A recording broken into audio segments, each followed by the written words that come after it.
All right. So, as most of you know, the alien narrative has started. I actually have no idea what comes after the alien narrative. That's like the last card that they play. Seems like it would be all downhill from here. So, we're watching two interviews. This one, which is rather boring because he's reading and he has, from what I already see, and I'll point it out, no memory of real information. Everything is handed down to him, which makes him a really good tool, as those of you who have been watching this channel for a while, that if you're just the go-between person and you're just being told what to say and you believe the person telling it to you, it's always going to come off as truth. Good afternoon, everyone. Thanks very much for your patience while we were delayed a little bit. I have a few things to talk about up top, and then we'll get right to your questions. So first of all, to add to information already provided earlier by the White House, at the direction of the President of the United States, fighter aircraft assigned to U.S. Northern Command successfully took down a high-altitude airborne object off the northern coast of Alaska at 1:45 p.m. Eastern Standard Time today. So as you can hear and see, he's reading. And he's not referencing anything in his brain because there's nothing there as far as this incident is firsthand knowledge. So we're going to skip to some questions and maybe we'll see something of his belief system if he believes the narrative that's being pushed or alluded to, I should say. The Associated Press, Tara Kopp. Hi, thank you for doing this. A couple of questions on this latest shoot down. First, what type of U.S. fighter aircraft were used and what type of munition did they fire? And do you already have Navy assets? So you see the slight movement up and down towards a question of what kind of vehicle was used to shoot it down, that kind of stuff. And this is, this seems to him a very good question and one that he's extremely comfortable in responding to. Because as far as he's concerned, these are hard facts, which also goes to his belief that he believes this part. Or Coast Guard assets involved in a recovery process, and then I have a few more. Thanks, Tara. So the aircraft that took down the object was an F-22 flying out of Joint Base Elmendorf in Alaska. It employed an AIM-9X to take down the object. In terms of assets that are currently involved, in terms of recovery, we have HC-130, HH-60, and CH-47 aircraft participating in that recovery effort. Okay. You mentioned there was a reasonable threat. Was there also a threat to potentially this object detecting some of our more sensitive radar capabilities that are based in Alaska? And then what hasn't been said is where this object has come from. Is there any indication that this was also a Chinese surveillance balloon object, whatever it is?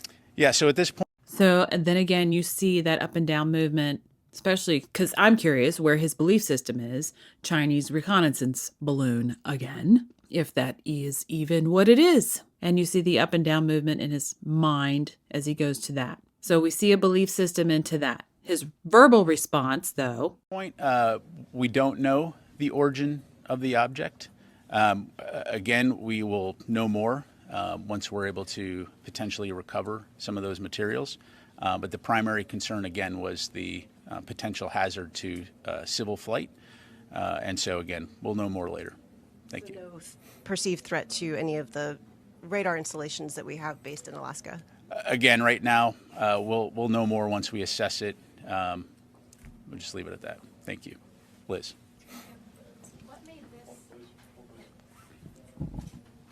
Thank you. Thanks for taking my question. What made this threatening enough to shoot down? What is different about this object than the last object that was over Alaska?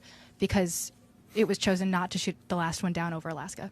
Yeah, so the important thing to understand here is anytime we detect anything, we're going to, first of all, observe it and then make a decision and take appropriate action. So you have to look at each individual case on its own merits. In this particular case, given the fact that it was operating at an altitude that posed a reasonable threat to civilian air traffic, the determination was made and the president gave the order to take it down.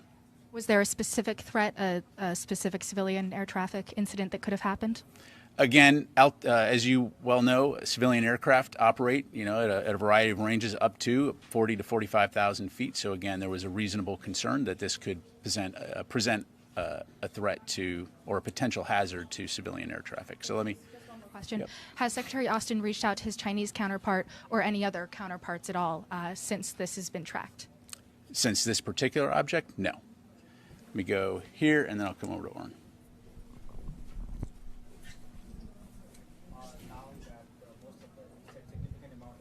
Things from the previous balloon have been recovered.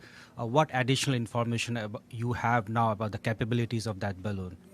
Yeah, so we're continuing to assess that. Again, I'm not able to go into more detail other than, in addition to learning a lot about the balloon and the capabilities that it has while it was over the continental United States, we have identified or located a significant amount of debris on the ocean floor that will be very beneficial to us learning more about it. But at this point in time, I'm not going to have more details. Manufacturing label on these equipments or the balloons indicate that they're all manufactured in China, sourced from China? Again, I'm not going to have details to provide it at this point in time. Also say that 39 other countries have indicated they have seen balloons in their territories. Are you sharing those information from the Pentagon to these countries, or the capabilities, how you shot them down? So in terms of what we're learning about these balloons, I know the State Department has talked to this in terms of our international outreach. Certainly, the Department of Defense plays a role in those relationships, and so we will continue to work with our allies and partners to share information along with our State Department colleagues. Let me go to Oren. Two questions. First, did this object show any signs of maneuverability or propulsion? And then you and other Pentagon officials made a big deal about how much intelligence was gathered by letting the other one float. So this is a really good contrast. He asked him, did it show any maneuverability? And you see no positive head movement from this guy. Nothing. So I sit there and think, well, why would you not give a positive head movement? Obviously, he doesn't believe. And two, it could just be he was not informed. When the pilots approached it, and they determined, I understand, that it was not manned. How did they determine that? And at that point, wouldn't it be possible to at least describe what they were looking at? Did it resemble a balloon or an airplane or what? Again, we'll know more and have more information once we've recovered this. I will give credit to our pilots that they are very capable in terms of looking at an object, assessing whether or not this had the potential to be manned. At that altitude, something that small, very, very unlikely that it was manned. And so, again, no indication that it was manned. Presented a potential reasonable threat to civilian air traffic, and we took it down. What speed was it traveling at, by the way? I don't have that information. On the Chinese balloon, if we could go back, is it... All right, we're going to leave him here and go to Kirby. Because if you're looking for a narrative generator, it'd be them. Really briefly, can you speak to rumors that there is another Chinese balloon above Alaska or any other parts of U.S. territory that the U.S. shot down? So I can confirm that the Department of Defense was tracking a high-altitude object over Alaska airspace in the last 24 hours.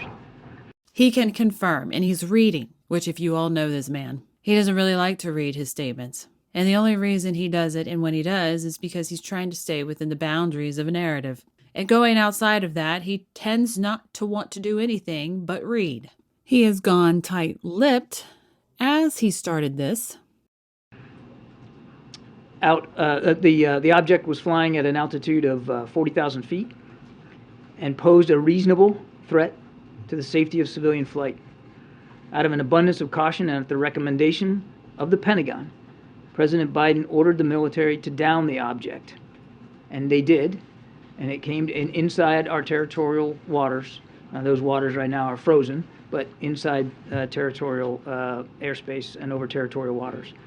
Fighter aircraft assigned to U.S. Northern Command took down the object within the last hour. Him referencing a clock there, you see it in the eyes, he references a clock, or at least his memory of a clock. They may be in the same position, who knows. Would say that he has some intimate knowledge on the thing and not just something that someone gave him to read. That, and he's going tight-lipped as he's reading this. Is like every word is him trying to shut his mouth. So another aircraft of some sort, airship, balloon, something was shot down today. Who owns it? What were the circumstances? Was the president directly? All right. As she is asking the question, I'm watching to see if he does any kind of reference or anything really. And he's already stiffening up on her. He references nothing, at least as a brain search, on what this is. So I was like, okay, a few things. Obviously, he wasn't there to physically see it, because then you would reference that. The other thing that says it's obvious that he hasn't even received a picture or has seen a picture of it, or he would have referenced that. Or my other favorite, he would have referenced an image that was told to him, like me describing, a Mercedes or something, or, my personal favorite, Dodge. You would have referenced that. And we don't see that. We do see a lot of tightness in the body. It goes very still and he's tight-lipped. Involved in ordering this, and is wreckage being recovered? Okay, so I'm going to... Oh, we do see him go to a visual reference. She asked him if wreckage is being recovered. He does a little bit up there. I don't think it's towards that, though, the wreckage being recovered. I think he's looking for other information. We'll see. We'll hear it here in a second. Try. Remind me if I forget something. Okay. Yes, the president absolutely was involved in this decision. He ordered it. Okay, so that's what he was referencing, the interaction with the president and this order of who said to do it. So no memory of this object, a picture, a description, nothing. At the recommendation of Pentagon leaders, he wanted it taken down, and they did that. They did it using fighter aircraft assigned to U.S. Northern Command. The Pentagon will have more to say about the details of this later on this afternoon. It's only just within the last hour. We're calling this an object because that's the best description we have right now. We do not know who owns it. So even referencing, we're calling this an object because that's the best description that we have right now. No filtering, nothing to the top. It's literally just a blank name. He has subscribed no imagery to what they have said it is, which is very odd for humans. Humans usually love to put imagery to things they give a name to. One, because it helps for memory recall. You do it naturally. Whether it's state-owned or corporate-owned or privately owned, we just don't know. We don't know. As I said, state-owned. We don't know if it's state-owned, and we don't understand the full purpose. We don't have any information that would confirm a stated purpose for this object. We do expect to be able to recover the debris since it fell not only within our territorial space, but on what we believe is frozen water. So a recovery effort will be made, and we're hopeful that it'll be successful, and then we can learn a little bit more about it. And then he goes tight-lipped. This is all suspect to me because the man is stuttering and tripping over himself worse than anything. And he's done so many times of, gaslighting us that he's never behaved this badly. And I'm sure don't think the aliens are scaring him unless they're sitting in a dark room somewhere with computer monitors and a joystick. I don't know. If you like it, please share and subscribe. Thanks for watching.